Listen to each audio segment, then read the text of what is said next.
Kompetensi-kompetensi yang harus dimiliki sebagai seorang farmasis.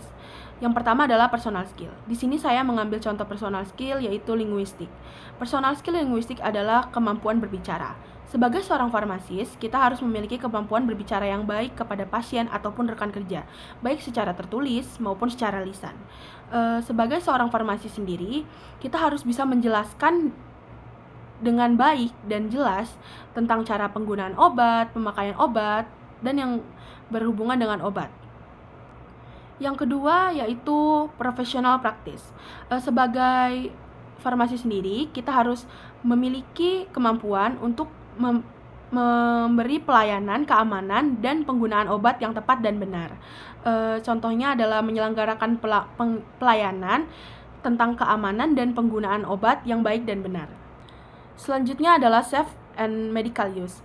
Kita sebagai seorang farmasi harus bisa mengetahui kapan obat itu harus digunakan, dosis pemilihan obat tersebut, dan juga lama pengobatan yang benar.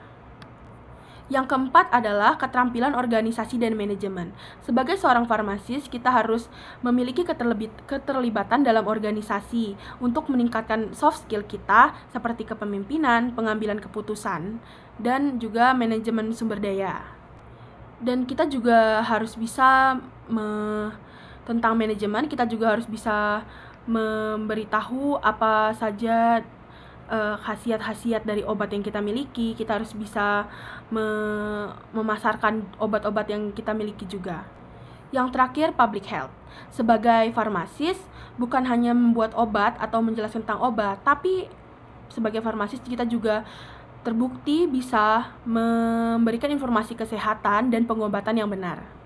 Kasus yang saya ambil untuk menjelaskan 5 kompetensi yang harus dimiliki seorang farmasis, ya antara lain kompetensi personal skill, professional practice, safe and medical use, keterampilan organisasi dan manajemen obat, dan public health adalah seorang keluarga pasien datang untuk menebus obat ke apotik dengan resep dokter dan mendapatkan sirup antibiotik. Yang pertama harus kita lakukan adalah ketika kita menjadi seorang farmasis, kita harus melihat resep tersebut dan kita membuat obat tersebut. Kita harus bisa melarutkan sirup kering antibiotik tersebut dengan Aquades sesuai dengan petunjuk. Selanjutnya kita menempelkan kertas yang bertuliskan dosis dan pemakaian obat. Contohnya dosis yang tertera yaitu 3 kali 1 sendok teh per hari.